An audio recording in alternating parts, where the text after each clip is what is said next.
Hello, everyone. I'm Daniel Mueller with Solid Leaders, and you're here with our third in the series of an 11-part series on executive execution.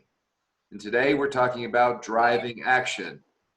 And we have a special guest, Mitchell Craddock. Mitchell, welcome. Thank you. I'm glad to be here. Yeah, we're glad you're here. So I asked Mitchell to join us, and he's going to be able to be here for the first 25 minutes or so of today.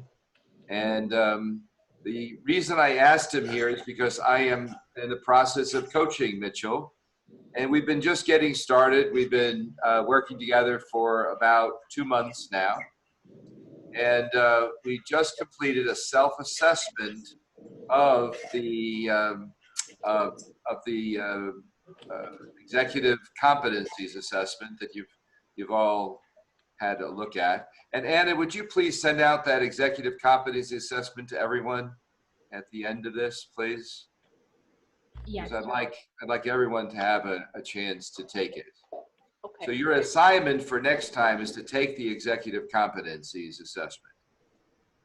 But here is our model: 5 categories of competency. Core character is the most important, but the least analyzed, the least measured. Execution is what got you to where you are as an executive oftentimes. Relationship, getting along with others, management of projects and people, and leadership, influencing others. These are our this is our series, 11 of them. Today, it's about driving action. And we'll be talking about how do we increase drive toward action? How do we generate more action? How do we make things happen more quickly? How do we drive action of others? And how do we develop written goals that are specific, measurable, attainable, related to mission, and on a timetable?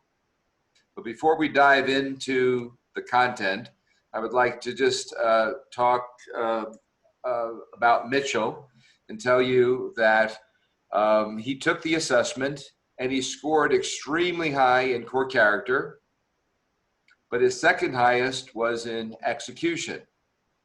And Mitchell is a new executive. He's been in place for 4 years. And what got you to where you are today, Mitchell, is execution. Would you tell us a little bit about it? Yeah, so I lead a professional services team for delivery. I've got a group of 8 or so managers and team that report to me at this point. But really just throughout my career, I've been working now for close to about 20 years. And so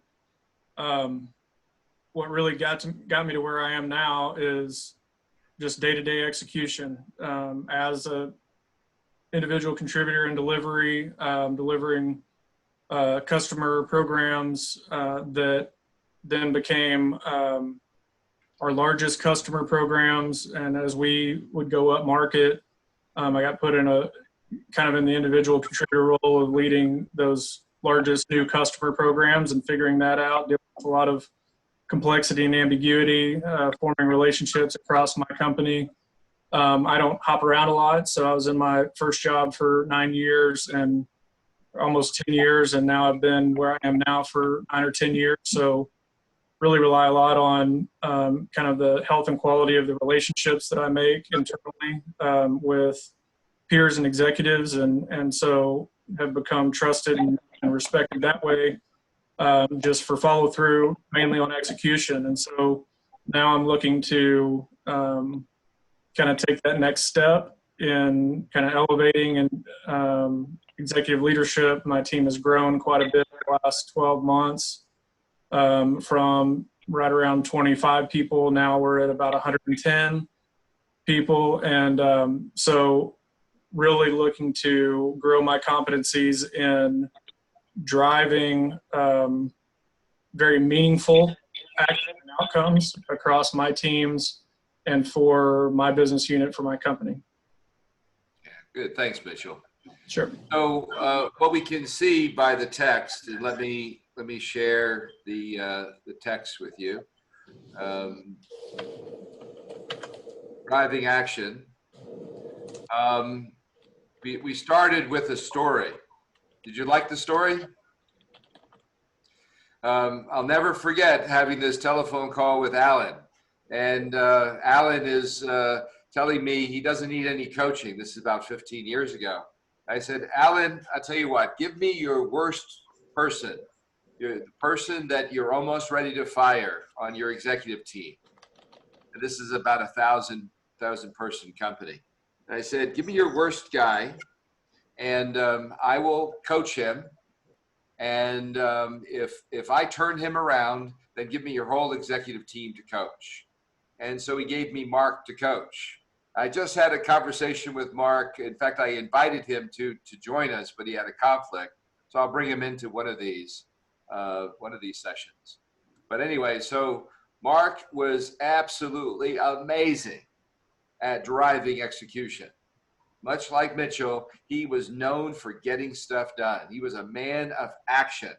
And the only problem with Mark was he left a lot of dead bodies in his wake. So the moral of this story, and the story in the ebook, is execution is important. Driving action is really important. However, it cannot be at the sake of the other competencies. Is that fair? That makes sense. So you have to be careful not to overdo execution. And a strength overused becomes what? Sure, a weakness. A strength overused becomes a weakness. If I had a nickel for every time I said that, I'd be a very wealthy man. It's an extremely true statement. A strength overused becomes a weakness. So that story is very pertinent. So the question is, how do we drive action as an executive? And how do we increase our drive toward action? Let me go back to our PowerPoint a second.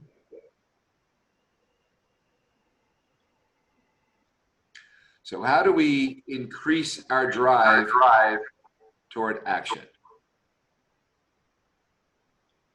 What do you think? Why is a bias toward action critical for executives? Anyone? Why is a bias toward action critical for executives? Roger, what do you think? Why is a bias toward action critical for executives? Well, the executive is held accountable usually to execute and to get things done. So anyone who's made it to that level, naturally, I think, understand that, be accountable. So if you're not getting the job done, then you're no longer going to be in that job. Right. It's just it's an expectation, right? Is this a strength often overused or underused? What do you think, John? I think it can be both. You can have someone with a bias who overuses it because they act before they think. They don't have a strategy for their action or plan. Can be underused because they might lean on others to get it done, and they're not making sure that they're motivated properly to get it done. Mm-hmm. Yeah, it really could be either way, right? Overused or underused. You just, you don't know. And we'll look at different behavioral styles, and some people have an over bias toward action. Some have an under bias. But generally speaking, would it be fair to say that executives tend to have a need for speed? Would that be fair?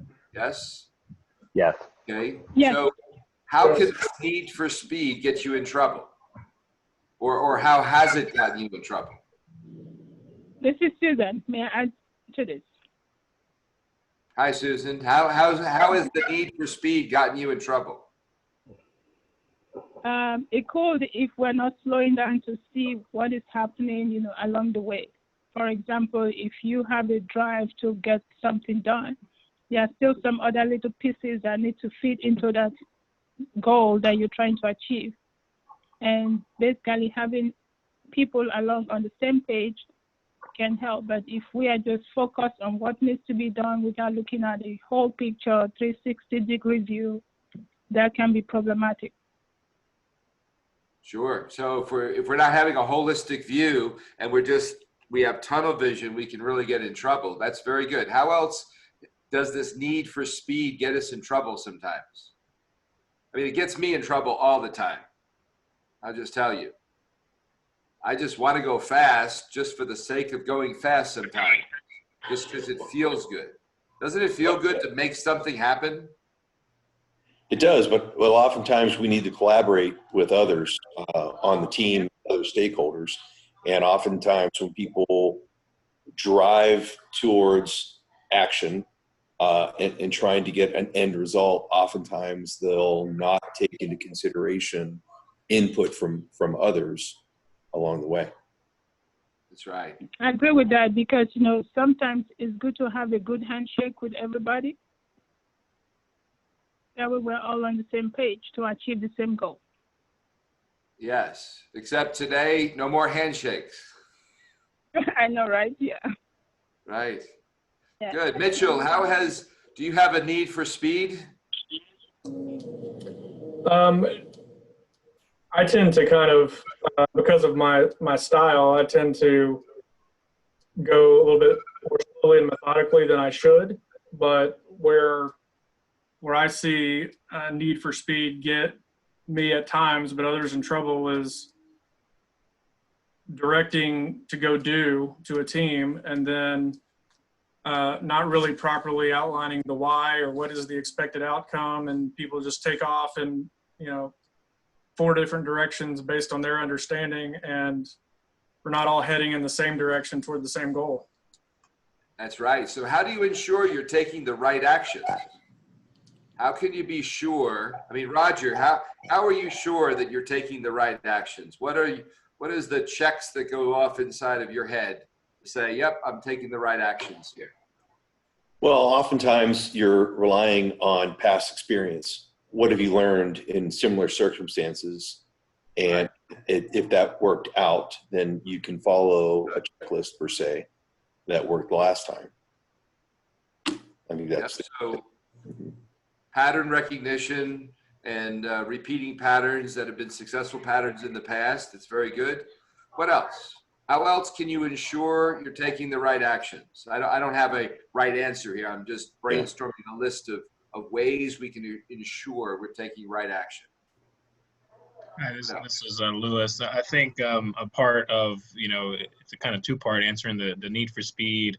You tend to, what gets you in trouble is the lack of planning or taking the time to plan. And so how do you ensure that you're taking the right actions is to ensure that you're blocking your schedule, making time to think, plan, think of what risk there may be. So proactively trying to see what risk, and when you feel you have done all of the proper planning, then you feel comfortable that you'll be okay. Yeah, that's a great answer too. So having a plan and working your plan. Plan your work and work your plan, because if you fail to plan, you plan to fail. One of my favorite sayings. And hey, Lewis, also sometimes. Go ahead. Go ahead. Sometimes when we plan, you know, it does not mean everything is going to go correct 100%. If something fails or something gets dropped, we need to do a root cause analysis of the why, because if you can't know exactly what went wrong, it's difficult to take the right action. Sure. Yeah, very much so. So I think that, yes, it's true that what we want to do is we want to make sure that we do some postmortems on times we have failed to ensure that we learn from the past, right? If we never do a postmortem from the past, it can really screw us up because we never learn from it, right? Okay, good. So second part of this. How do we generate more action? How do you generate more action without overdoing it? And what I'm referring to is this part of the text. So let me share my screen again. And this is where we are in the text. How do we generate more action? Without it becoming action for action's sake, by discerning the how. How will you achieve your goal? This will clearly establish which actions will move you closer to completion as fast as possible. So there's my answer. What's yours? How do you generate more action without overdoing it? And yeah, I'll give my 2 cents here. So if you know how your people that you're leading, what their behavioral style is, Mm-hmm. then you can communicate the vision of the action, but allow each individual based on their behavioral style to decide how they're going to take the action based on their preference. Yeah. I think the behavioral styles are very important. And obviously, I've got a series of questions here. So let's keep going. How does one's behavioral style correlate to one's bias for action? 45 years ago, I was just a kid. I'm 62 now, so it's a long time ago. And I was introduced to the 4 behavioral styles. And I studied it, and I used it, and I started developing as a person, as a salesperson, then as a sales manager, a sales executive, but I used it throughout my entire career. And it's absolutely, totally profound. So if you haven't been really steeped in the behavioral sciences, I would encourage you to really explore this, because it is absolutely transformational. And we'll look at the 4 behavioral styles and how this all relates. Anna, would you do me a favor and pull up the disc, the adaptable leader? Go and get the adaptable leader on your screen, and you can share your screen when you have it up. Okay. The adaptable leader and the disc diagram. Okay, we'll talk about this in a second. Okay, so there are 4 distinct behavioral styles, DISC. Is everybody familiar with them? Is anyone not familiar? Everyone's familiar, right? Louis, you've taken this before, yes? The disc? Yes, I have. That's good. Okay. So what's the D's style of generating more action? Anna, let me know when you have that up and ready to share. What is the D style's way of generating more action? The dominant, direct, decisive, results-oriented, powerful, hard-charging style. What do they do to generate more action?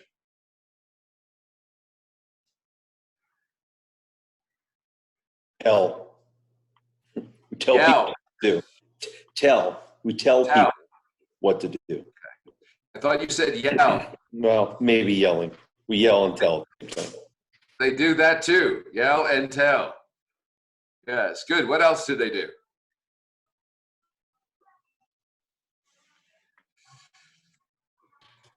Just give direction, right? Just basically don't ask a lot. There's not a lot of questions. There's not a lot of leading the witness, so to speak. It's here's the plan, go execute.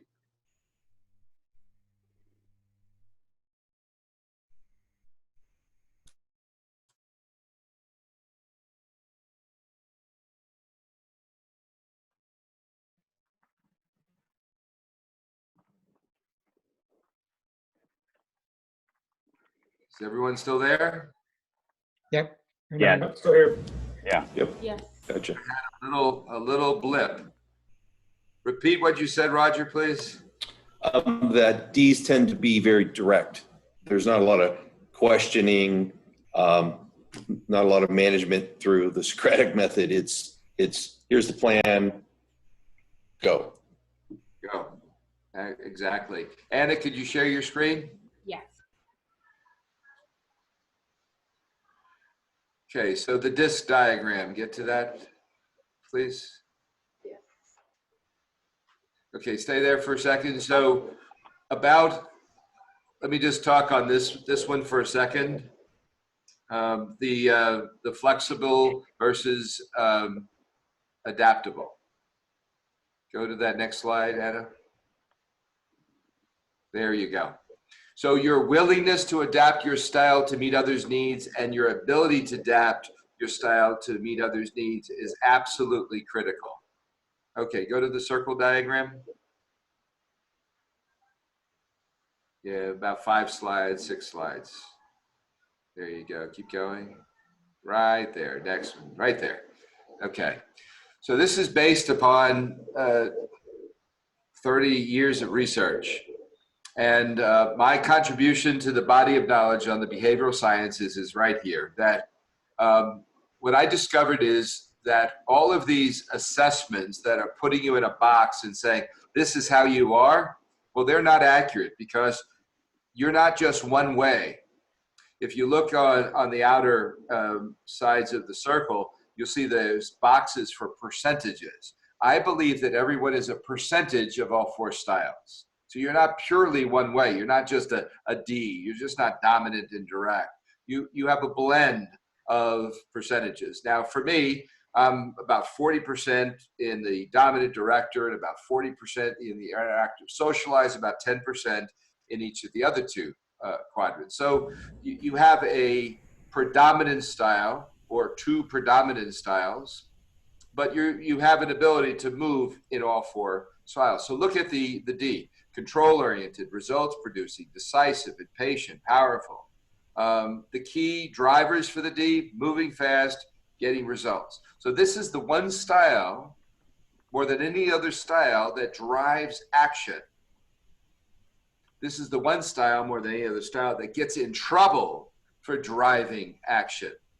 Too much action, too fast, too forcefully, with too much power, steamrolling, dead bodies, and just damaged relationships everywhere.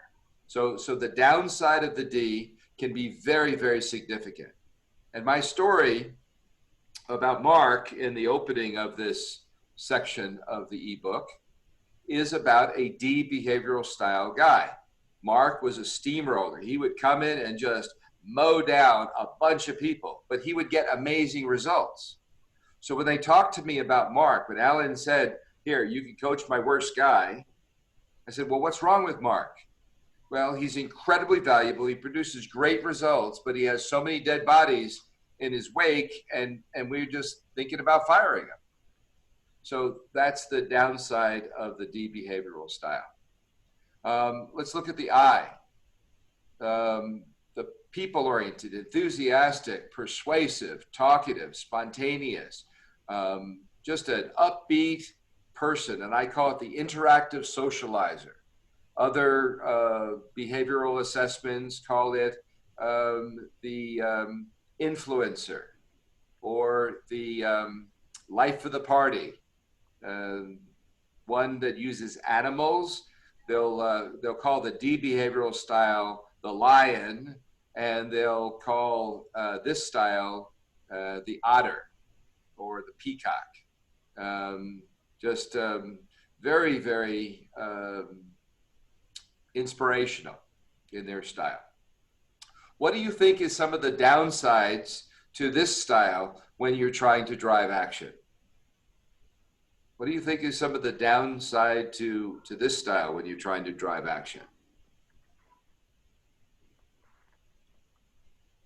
Spending a lot of time trying to gain consensus. Yes. Good. What else?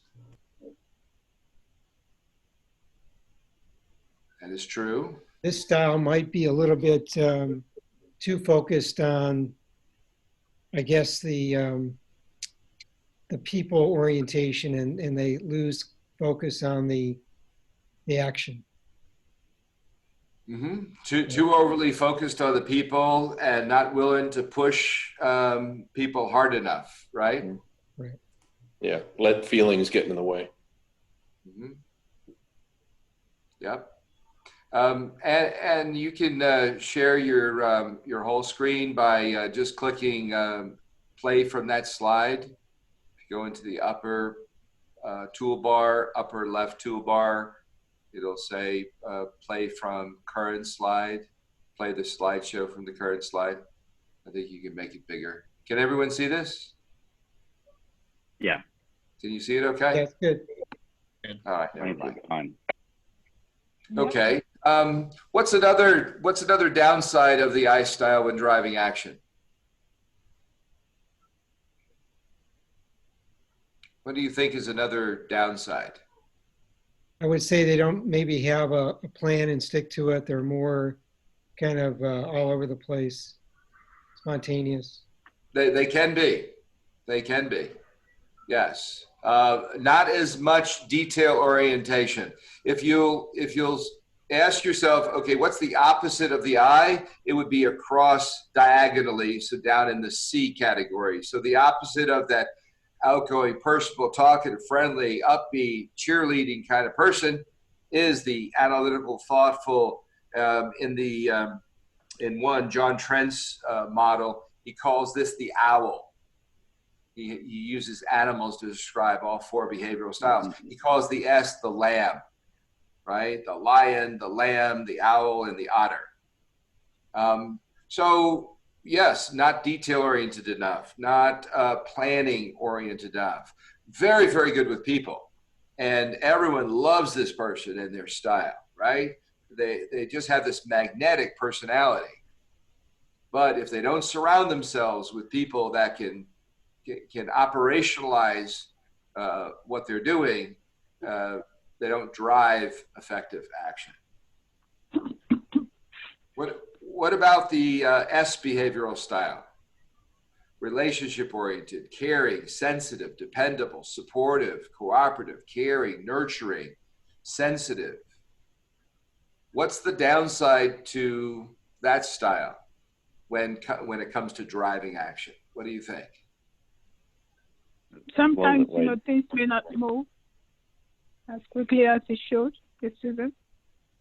Yes. Sometimes they don't move as quickly as they should. Yes. Very good. Mitchell, are you still on? So one of the other things is I think you tend to end up with lesser results just because the team doesn't think they need to do their best. Yeah, sometimes you get lesser results because this person is not driving hard enough. They're not pushing the team. They're not setting the bar. They're not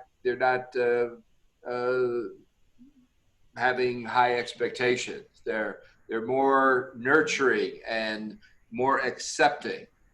It's a very accepting style, and because they're so accepting, oftentimes the team doesn't push as hard. Good point, Jorge. The other thing I think that goes along with that is, as an executive, if you don't keep that that mentality, you'll end up with a lot of deadwood. And if you're in a bigger organization, when there's a rift that's going to occur or something, you're going to have a lot of people that you can't say, hey, this person did an amazing job on this and this and this. And you can't protect people these days. So no, you can't. It's really, this is a brutal environment. I was on a video call with a client of mine in a major public company, and he is doing a 40% RIF of the entire company. 40%. yeah, It's going to make international news very soon. Tough stuff. Tough stuff. Yes. Okay. The C behavioral style: analytical, thoughtful, contemplative, accurate, detail-oriented, thorough, precise, deliberate, reserved, very analysis-oriented. What's the downside as they try to drive action?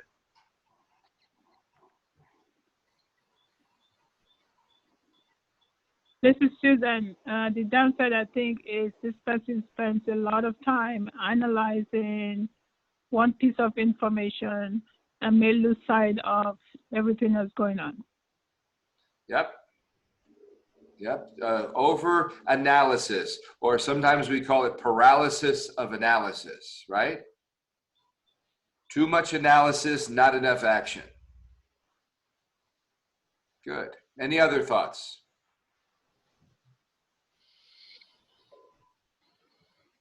Well, I think that sometimes that person also needs to be so accurate that they'll reserve their decision to move forward because they don't have all the information. They believe they have incomplete information.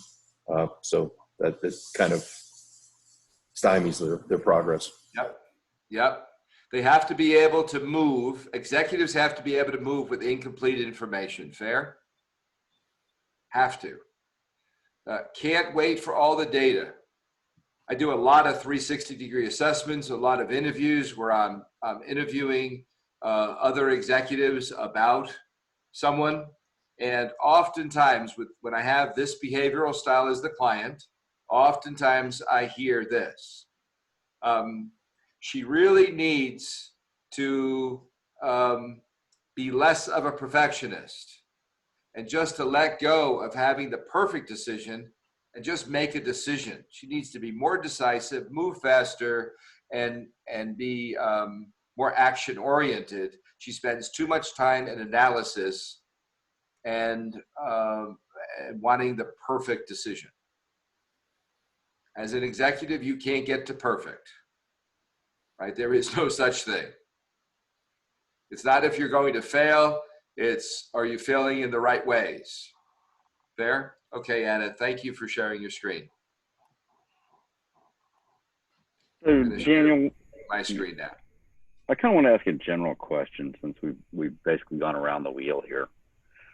Do you think that the sweet spot shifts with generations? Because listening to all the discussion here, I started thinking about where I was in different decades. And I've definitely shifted from the D to the I. And I think part of that was accommodating millennial employees and trying to get work out of them and get focus work that was good. Yeah. Well, let me share my screen with you, and I will answer that question. You'll be able to see this in a second here. Can you see my iPad? I think you can. Y'all can see this, yes? Yes. We're going back to that diagram, and it's this is high, high, low. This is your willingness to change. And this is your ability to change. This is behavioral maturity. So you can change your behavioral style, Lauren. You can move from a D to an I to better influence the millennials, sure. But the truth is that you need to be able to be willing to adapt your style and able to adapt your style to meet the needs of the behavioral style of the person that you're trying to influence. And all millennials are not I's. Okay?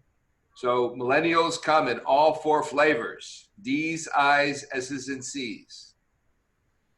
And so it doesn't really matter if you're trying to manage people or interface with peers or interface with your boss. It's whatever the boss's behavioral style or your peers behave, the one you're interfacing with, if you can read their behavioral style and get on their wavelength and understand where they're coming from, you'll have a much better time of being able to drive action. So how do you drive a D behavioral style to action? Well, it's different. If it's a direct report, you're going to have to use maybe the 2x4 or the 4x4 method. If it's a peer, well, there's a natural butting of heads with peers. If a D behavioral style is tough to interface with as a peer, oftentimes you have to appeal to their drive for results. Show them how you'll get results. If it's a boss, that boss wants to be in control, and they are. So managing up is a misnomer. You have to influence that boss through persuasive argument, right? And again, show them how they're going to get results, because that's the key driver for the D behavioral style. Each of the 4 behavioral styles has key drivers, and so you have to appeal to that style. But I would say, Oren, in short, there's a heavy bias toward action in the executive world, and that heavy bias is the reason that you'll have more high D behavioral styles than any other style in the executive ranking file.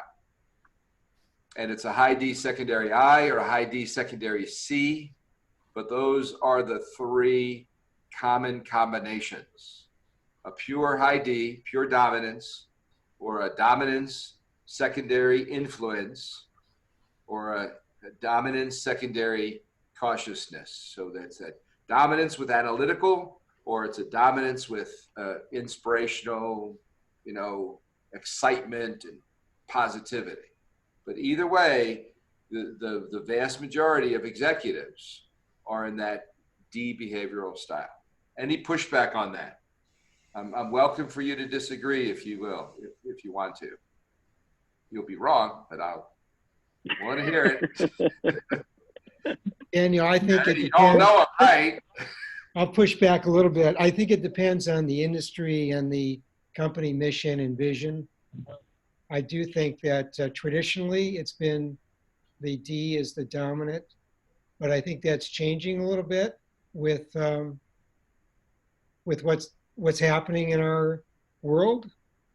I think companies are embracing more compassion and more of the emotional component. Okay. So in the senior executive rank and file, I would agree with you. In fact, I would say this, and it's an interesting phenomenon that you see a lot more emotional maturity and emotional intelligence in senior executives of the Fortune 500. And the high D behavioral style executive is more prevalent in small and mid-sized company. You're shaking your head. Yes, you see that too? Absolutely. Yeah. It's almost like they can get away with it, but in a big company, you can't. You can't. It's much more of a society. Exactly. Like Roger. Roger's in a large corporation, and he's a driver, but he also plays very nice. He's diplomatic, and he's very good relationally, and you have to be able to survive in a large public company. Yes. The scrappy little startups, Luis, you're in a scrappy startup, right? Yep, that's right. Now they do value relationships, but right now, in your role, it's like they want you to just go and make some stuff happen, right? Yeah, that's right. It's all about the results. That's right. Okay, I'm going back to my my deck, and no, I'm not. I'm going to the document. Sorry. And just show you where we are in the text. So generating more action, we talked about the 4 behavioral styles, D, I, S, and C, and talking about making things happen more quickly. I'll just read to you. For things to happen more quickly, efficiency is key. It's dangerous to mistake activity for efficiency. As you know, movement in the wrong direction wastes time, energy, and resources. So what can you do then to not waste effort, resources, or time, and how do you make things happen more quickly? We have some suggestions here of how you can do it, but give me some other suggestions besides planning, being consistent, regularly assessing progress, keeping your goal and motivation clear, the why, and constantly reminding yourself and others that pace matters. Those are some ideas from us, but what are some ideas from you? Give me some ideas. This is Susan. Hi. Sometimes it's good to get feedback, or feed forward, because, we can be driving all action, but if we don't stop to get feedback from those who are involved, Yes. that could be a problem. Good. Good. Excellent. Someone else. Feed forward. I love that. That's Marshall Goldsmith came up with that one. Yeah. He coined that phrase. Daniel, yeah, for me, I look for opportunities for synergy with my peers mainly. So if I'm starting a project and I get good feedback from my boss and he says, this is great. And sometimes he'll ask, have you shared this with your peers? Because I'd like to see this done in other places, replicated on some of the other teams. And then we can get more done for the organization and likely using fewer resources if we're sharing and trying to do some things in a collaborative way. Brilliant. Yes. Very good. So let me ask you a question about this. How do you drive the actions of others? How do you drive the actions of others? Driving the actions of others. How do you motivate others to take action? You got to find out what motivates them. Okay, good. What do you know what motivates them? What else? This is Susan. So I think, people will be motivated if they understand the big picture, right? The why. Why are they doing the action? Good. Because, good. So making sure they how know the it why. impacts them. Say that again. Sorry? If you get them to understand the why, yes, right, and their role in achieving that big goal, they're more likely to be interested in what you want them to achieve. That's great. So the why and their role in that. Yes, good. What else? How do you motivate others to take action?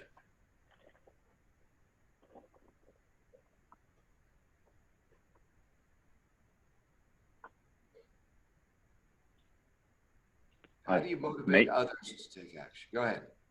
Well, I think, it's like in your meeting style, you basically should have an agenda, and action items are always part of that. So I think it's being clear on what the actions are, being clear on what the schedule is and the deliverables, and then holding people accountable to it. I think if you do it here and there, you're going to get very inconsistent results. But if you always in your meetings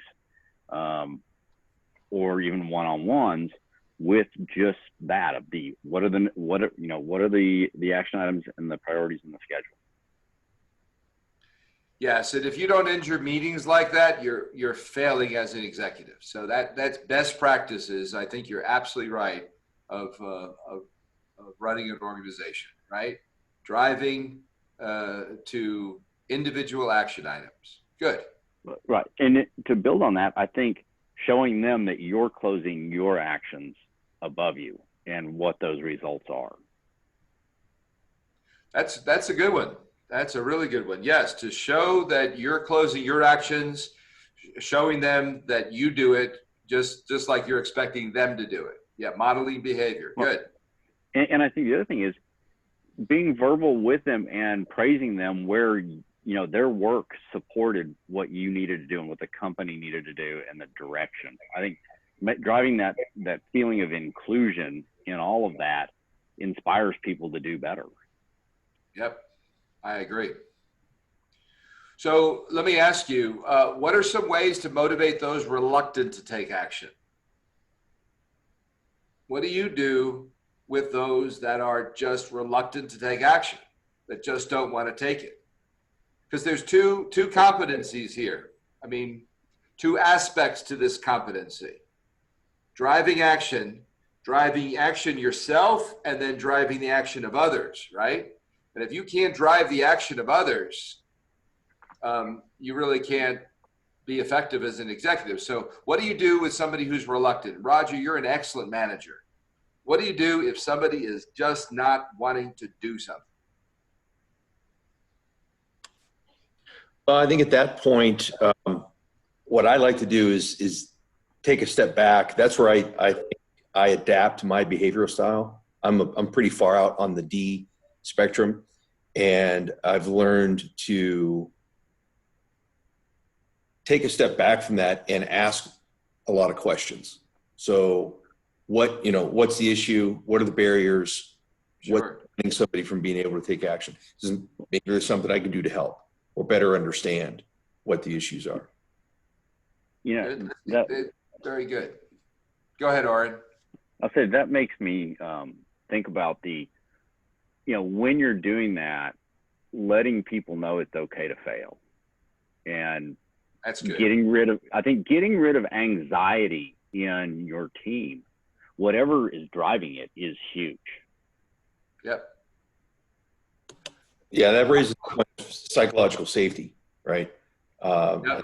I just had this conversation with my team 2 weeks ago in the current environment in which we're operating in this crisis, and that it's something that people absolutely need to be good at what they do and get things done and drive action is psychological safety. So real or perceived. Mm-hmm. Yeah, this is a time where we all need to be driving action more than ever, right? But we need to keep it safe for our people. Now, if you can't get them to do what you need them to do, then what do you do? They just won't do it. John, what do you think? Well, there's an opportunity for coaching, or you have to put them on some kind of a plan. Yep. But I agree, you need to find out why. What are they feeling that's causing them to resist? Yep. Yeah, good. Michael, we haven't heard from you yet. Yeah, I'm Daniel. I'm in the process of laying off about 50 people that many have been with us for 15 or 20 years. I'm just not feeling very interactive today. If we could, you don't mind if I just monitor in the background? Sure, that's fine. No worries. Thanks for being here. And hang in there, brother. Yeah. I know it's tough. I know it's tough. There's CEOs all over the country that are going through the most painful time right now. Cutting deep relationships. It's not easy. It's not easy. Let me share my deck again. All motivation is self-motivation. Do you agree or disagree?